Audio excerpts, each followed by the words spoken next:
Hey everybody! Today I'm going to show you how I do a really easy, really quick frittata. I am going to do one with whatever ingredients we have in the house currently. So right now I have a little bit of my diced Yukon potatoes. I have some caramelized onions. I have some portobello mushrooms. I have some roasted garlic. And I even have a little bit of julienne's Italian squash.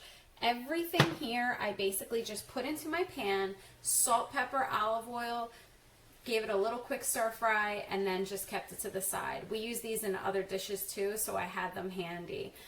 I'm going to show you how I start out. I do have a lot of eggs here today, so we have about 18 eggs, and I like to add salt, pepper, Italian seasoning, and a little pinch of basil. Okay, so we have our eggs nice and beat up over here. We have our seasonings mixed really well.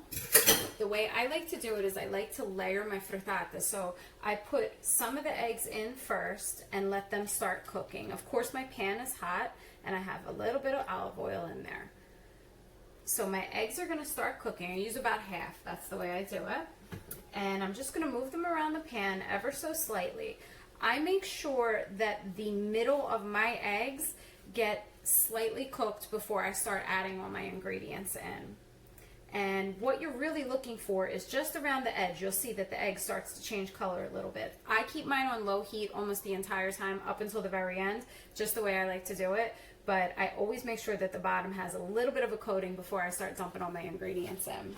And believe it or not, we're already there. I can already see that the color is changing. I'm going to add my potatoes, and I try to make sure that they're evenly sprinkled throughout.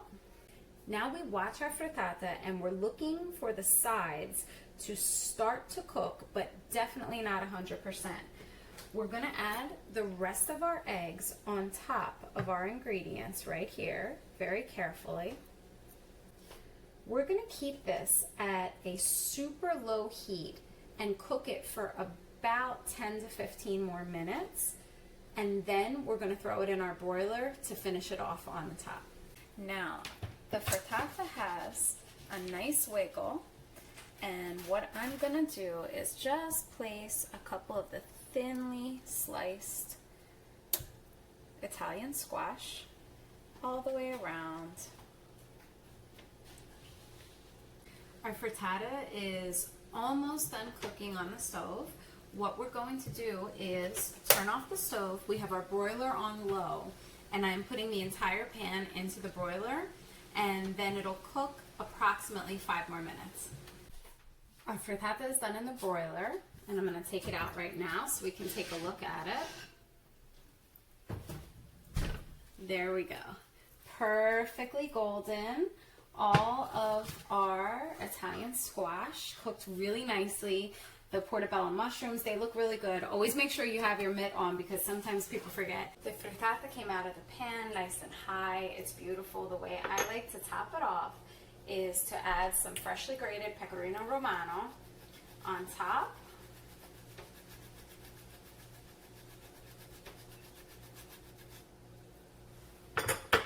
And just a pinch of some roasted garlic, broken up.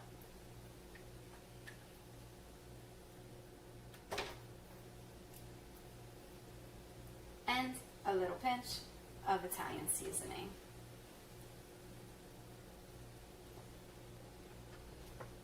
There is our frittata.